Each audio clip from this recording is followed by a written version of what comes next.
So, what are the institutional areas which this visit is going to address? Well, let me begin by saying what you commented in continuation of your comment. Donald Trump's aggressive policies and rhetoric have pushed India to reaffirm and strengthen its long-standing strategic ties with Russia. Now, there are many important areas which will be covered during the visit, and let me highlight some of these. Firstly, of course, the leaders will discuss regional and global developments and also work out how to coordinate within international bodies like the UN, BRICS, G20, and the Shanghai Cooperation Organization. Now, defense remains a central pillar of cooperation, and the discussions are expected on critical projects like the joint development of a fifth generation fighter jet, further S-400 missile defense systems, and potentially the joint production of S-500 systems.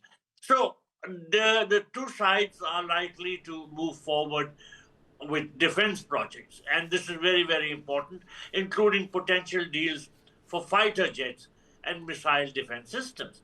Now, second very important area where discussions will take place will be boosting trade and investment, particularly in energy, oil, particularly, and of course, nuclear power, and addressing the logistics and payment challenges. India and Russia have committed to boosting bilateral trade to a target of $100 billion by 2030 and exploring alternative payment solutions to circumvent Western sanctions. A third area, of course, is the bilateral mobility agreement, which is expected to be signed to facilitate legal migration and the protection of skilled Indian workers in Russia, which is currently experiencing a labor shortage. Now, this agreement aims to establish a formal framework for legal migration, protect the rights of Indian workers in Russia, and facilitate the expansion of skilled Indian manpower. Now, one more sector which I would like to highlight, which is important, and which is a follow-up of the talks which Prime Minister had with President Putin's aide on 18 November. And that the name of that aide, of course, is Nikolai Patrushev. And these talks focused on strengthening collaboration in the maritime section, including connectivity, port development, skill development, shipbuilding, the blue economy, and Arctic operations. So in a nutshell, the visit of President Putin and the talks he will have is a continuation of regular high-level exchanges and is driven by mutual strategic interests. And the goal is to foster a multipolar order. I think that the visit will reinforce the special and privileged strategic partnership that has been a consistent factor of stability in international relations. Professor Rajan Kumar, this visit is taking place in the wake of the sort of pressure which the Americans have built on India vis-a-vis the trade deal. So will there also be a balancing act, because there had been contradictory reports that had come on the import of the Russian oil? Thank you for having me here. I think, this President Putin's visit is extremely important, both for Russia and India. This is happening after a gap of 4 years. So, because we have the format of annual summit meeting, you were asking about institutional cooperation. So, India has annual summit meeting with very few countries. India is one, Japan is other, maybe there are one or two more. But beyond that, but this visit, the annual summit had stopped, because of the war. And President Putin didn't come for a number of years. So he's coming. So it is very important for Russia because, it sends a message to the West that Russia is not isolated. So far, your question, Karthikeya, of this balancing act is concerned, yes, without any doubt, India does try to send a message by strong cooperation with Russia. It tries to balance the United States. It also tries to balance China without any doubt. But so far as energy issue is concerned, this has become a kind of this point of there are some concerns here because of the sanctions. The US has put sanctions on a few companies, and now Indian private companies are not in position to import, or they are very scared of importing from Russia. So that issue is definitely going to be one of the important points of discussion between the two leaders. Beyond that, there are a number of issues, as Ambassador Dayal pointed out, that with Russia we have a bilateral, a trilateral, quadrilateral, multilateral.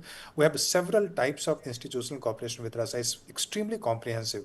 And given the emerging geopolitics, it becomes very important for India to continue maintaining what you call strategic autonomy, and Russia figures very prominently in that India's strategic calculation. You need to balance United States, but also you need to balance China.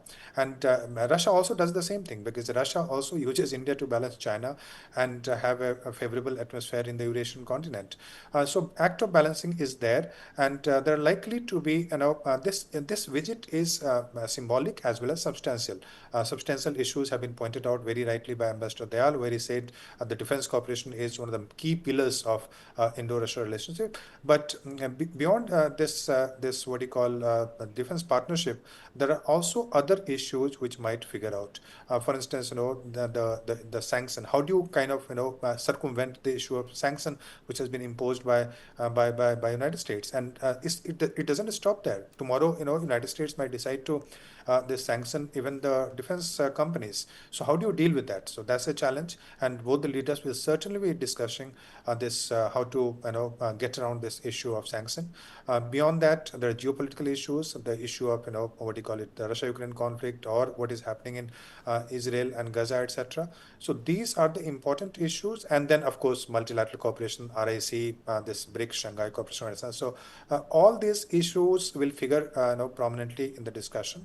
But yes, the important message that I get from here is that India will reinforce its strategic autonomy, and Russia will say to the West that that President Putin or Russia, they are not isolated from the rest of the world. Okay, Ambassador Dayal, what sort of message do you think will emerge, or what you call in the diplomatic parlance, the outcomes when the meeting ends?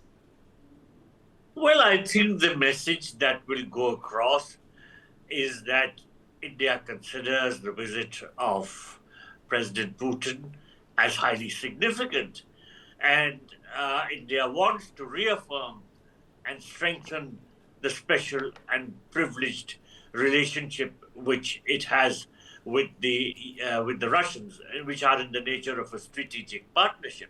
And this is particularly important amidst the challenging global geopolitical problems and the landscape of increasing Western pressure on India.